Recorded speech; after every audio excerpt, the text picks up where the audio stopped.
Fire signs, tignan po natin kung ano yung mensahe para sa iyo ngayong araw. Keep in mind po na ito ay general reading lamang, so hindi po lahat ay makaka-relate, so be open-minded.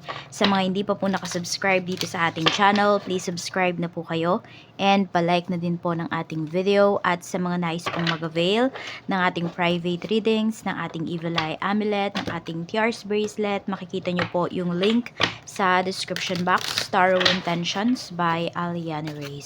Okay, so tignan po natin kung ano ba yung mensahe para sa'yo ngayong araw. Mayroon tayo ditong Moonlit Unity. Use understanding to have greater emotional balance. So, kailangan nyo daw pong intindihin, okay? Mas intindihin yung sitwasyon, mas intindihin yung nararamdaman din po ninyo. Pero, huwag kayong magpapadala sa inyong emosyon, okay?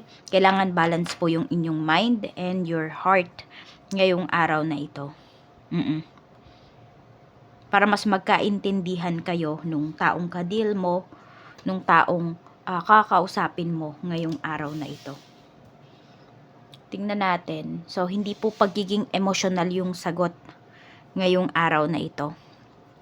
Check natin kung ano pa ba yung mga pwedeng mangyari sa'yo. Spirit guide, ano pa po ba yung mga pwedeng mangyari kay fire signs ngayong araw? Ano po ang pwedeng mangyari kay fire signs? Aries, Leo, Sagittarius today. Tingnan natin, ano po yung mensahe for you? Pasensya na, medyo matagal-tagal tayo balasa. We have the Hermit. So, ayan, sinusuri, di ba? Meron kang sinusuri dito. Meron kang pinagtutuunan ng pansin. Hindi ko alam kung may ini-stalk ba kayo or kayo yung may stalker dito.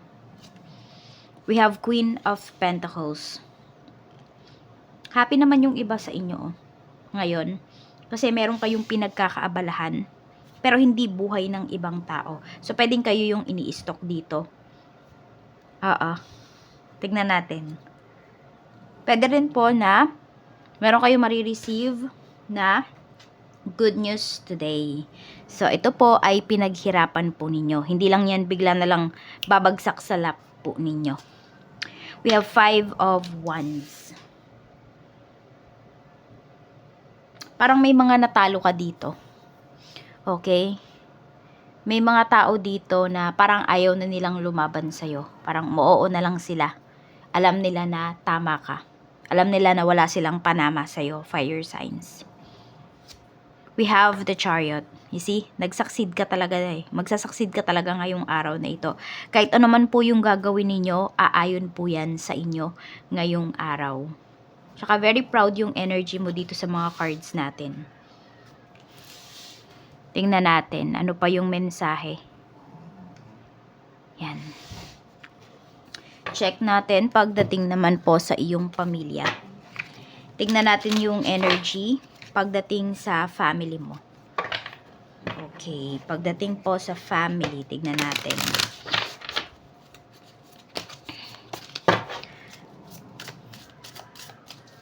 Pagdating sa pamilya, we have broken mirrors. Okay, meron dito, nasira ba yung family ninyo? Because meron sa family members na may addiction, na toxic yung binibigay niya na connection sa inyo. Toxic yung kanyang way of living. Tapos parang away-bati na lang lagi yung nangyayari.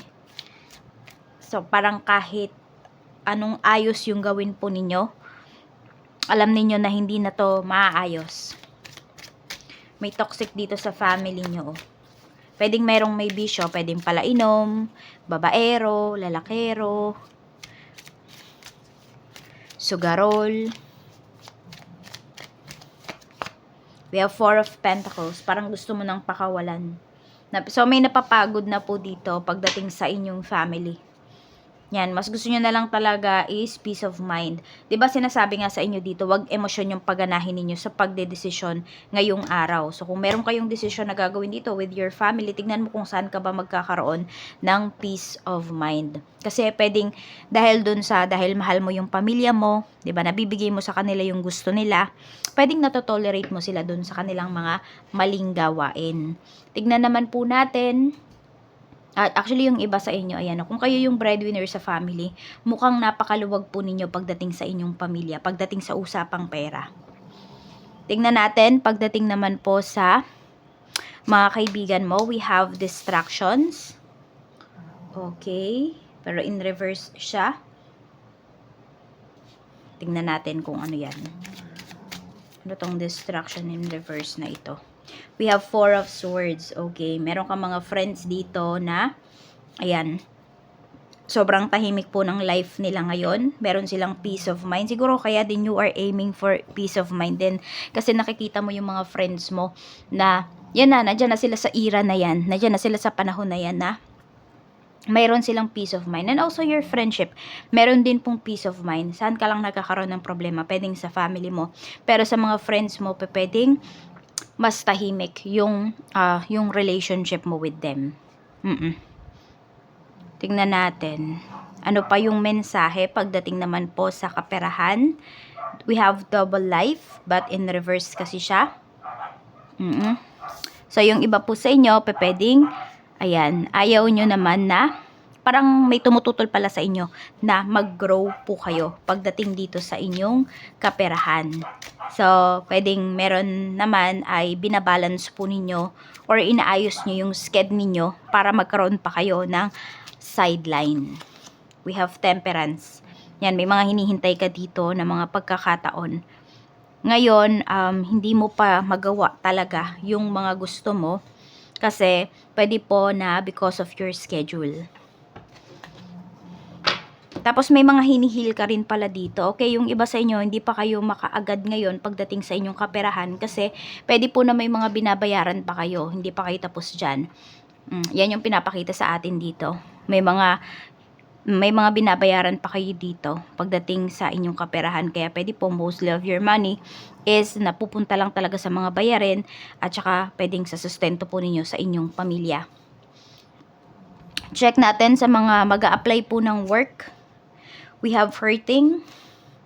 Okay, nade-depress na ba yung iba sa inyo? Nalulungkot na kayo? Nagkakaroon na kayo ng anxiety kasi pwede po na nag-apply na kayo pero hanggang ngayon naghihintay pa rin kayo ng balita. Tignan natin if meron ba kayong good news na marireceive. We have the Fool. So, you need to take some risk. Doon po sa in-applyan ninyo, pwedeng hindi talaga kayo para dyan. Hindi kayo makakakita ng, ng liwanag dyan, ng pag-asa. So, kung need nyo na po talaga or matagal-tagal na kayong naghihintay dito sa trabaho na to, maybe it's time para maghanap na po kayo ng maa-applyan pa. Kasi, mababa yung chance na pinapakita dito na kayo po ay matatanggap dito sa trabahong ito. Meron pang other opportunities para sa inyo. You just have to take some risk nga lang. Tingnan natin pagdating naman po sa mga may current work ngayon. We have 9 of Wands. Yung iba po dito ay napipilitan na lang, lumalaban na lang din talaga kayo. Syempre, hindi rin naman ganun kadaling maghanap or lumipat ng trabaho. Kaya po, madami dito is nagtsatsaga na lang po kayo pagdating dito sa inyong trabaho. Nagtsatsaga kayo at the same time, ginagawa nyo naman yung mga trabaho po ninyo, nandun nga lang kasi, pwedeng pagod na yung iba sa inyo.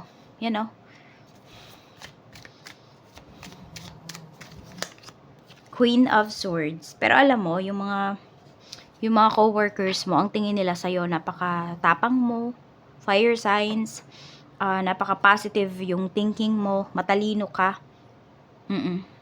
So, parang kahit ito'y talaga yung nararamdaman mo, ito naman yung nakikita nila sa'yo. So, pwedeng nandun yung energy na hinahangaan ka rin nila at the same time. Check natin sa mga gusto namang magnegosyo. Sa mga gustong magnegosyo, we have conflict resolution. Okay. Kung yung iba nga po sa inyo, may mga utang pa kayo na binabayaran, asikasuhin nyo muna po ito bago kayo mag-start mag-business.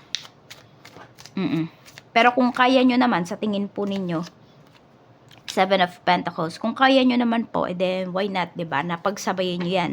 Habang may binabayaran kayong utang, nagbi-business kayo. Kasi pwede naman talagang makatulong sa inyo yung business para mabayaran po ninyo yung utang ninyo ng sa mas mabilis na panahon. Kaya lang pag-isipan nyo pong mabuti. Yan, kung mahirap, totoo, mahirap naman talagang mag-business, di ba? Tsaka tingnan nyo yung puhunan po ninyo. Tingnan natin, pero kung kaya nyo nga pong paikutin po ninyo. Sa mga may current business naman po, kamusta ngayong araw? We have 9 of Pentacles. Maganda po yung sales ninyo pagdating sa inyong negosyo ngayon. Very proud din kayo sa mga ma-achieve po ninyo. So, pwedeng puro papuri din yung mga nare-receive ninyo na feedbacks coming from your mga clients. Tingnan natin, pagdating naman sa mga nag-aayos ng papers, ayan yung ongoing na. Tingnan natin kung yan po ba ay ma-approve. We have Netflix and chill. So, yung iba sa inyo, wala na kayong peace of mind. Actually, nag-overthink na yung iba sa inyo. Tingnan natin. O, kabado na. Kabado. Maraming kabado dito. We have 6 of Pentacles. More on yung iba po sa inyo. Medyo mahihirapan talaga kayo dito. So, pwedeng, hindi ko alam kung pwede pa ba kayo mag-apply next, no? Pag yan po ay hindi napasa. Kasi medyo mababa yung energy na pinapakita sa atin dito. Ayan po. Ang napipick up ko kasi dito, more on mga 5 months na. Oo, siguro 5 months na simula nung nag-apply kayo. Ayan po. Depende yan nasa kung anong mga papeles yan. Pero yung pinakamatagal na is 5 months. Yun yung napipick up ko dito. Medyo malabo po. Check naman natin ang love life. Kamusta yung love life? We have reconciliation, pero nakabaliktad kasi siya. So, ito yung main energy natin. So, pwedeng walang pag-aayos na mangyayari dito. Tignan natin. Pagdating po sa mga single. Sa mga single po. We have Ace of Wands. Yun. Kung may hinihintay po kayo dito na magbalik sa life ninyo, yung taong yun wala siyang lakas ng loob. So, anong aasahan mo sa taong ganyan, 'di ba? Kung duwag. So, wala. Mas mabuti pa mag-move forward ka na lang dito. Tsaka pataasin nyo po yung self-esteem ninyo. Yung iba sa inyo mukhang mababa yung self-esteem ninyo. Meron dito, parang nagpapanggap lang kayo na mataas yung inyong self-esteem, but hindi naman talaga. So, di ba, umpisahan nyo na po talaga na mag-work. Di ba, i-work out yung inyong sarili. Na mas mahalin yung inyong sarili. Tingnan natin sa mga single, but 40 plus and up na. The Tower. Ayan. Okay. So, wala pa ring pagbabago kasi na pinapakita dito pagdating po sa inyong pagiging single. Ayan. Kung meron po kayong inaasahan din dito na babalik sa life ninyo, wala na din pong pagbabalikan na mangyayari. Oo. Need nyo na talaga mag-move forward. Tingnan natin sa mga single mom and single dad. We have Ace of Swords. Wala na ding pag-uusap. So, parang binablock na ba kayo ng tao na nakadeal po ninyo, or pwedeng yung tatay or nanay ng inyong mga anak. Hindi na po kayo kinakausap. Para bang ang gulo ng isipan niya. So, sa ngayon, malabo po yung reconciliation na pinapakita dito. Kung yun man po ay inaasahan po ninyo. Kung meron naman kayong nakakausap dito, yung taong yun, hindi po yun magiging consistent sa inyo. Ang nakikita ko lang kasi dito, pwedeng kakausapin lang kayo sandali, tapos hanggang sa mawalan na po ng time sa inyo. Hanggang iwasan na po kayo. Tignan naman natin pagdating sa mga byudo at byuda. We have 8 of Wands. Okay. Sa mga byudo at byuda naman po natin, kung meron po kayong ka-deal dito, magkakausap po kayo. Ang nakikita ko lang kasi dito is kung foreclosure na talaga itong relationship ninyo, mapapag-usapan nyo po yan. Alam niyo yung parang mutual po yung inyong magiging decision dito. Kasi parang ayaw nyo na ding bumalik sa relationship. Ayaw nyo na makipagbalikan. Bakit? Kasi po pwedeng toxic na siya. Sa mga mag-asawa naman po, we have King of Wands. Ayan, yung asawa mo, walang action na gagawin. Pwedeng ito po ay pagdating sa, kung hindi naman kayo magkaaway, pwede po na may mga decisions lang dito na gusto mo nang actionan, pero yung asawa mo ayaw pa niya. So, ayun, tignan nyo na lang kung kailan ba kayo magdedesisyon towards sa isang bagay.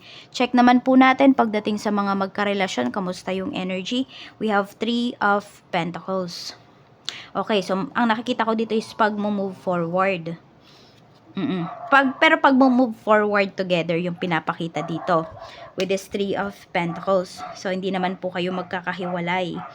Ang mangyayari lang dito, kung meron kayong problema in the past, masusolusyonan nyo yun. Tapos, parang kakalimutan nyo na, ile-let go nyo na yun. Mag-move forward po kayo. So, maganda yung energy nung ating, mga in a relationship. Kasi, parang nasa same boat pa rin kayo ng person mo. Kaya naaayos nyo pa po yung inyong problema. At ito yun, mas naiintindihan nyo na yung isa't isa ngayon.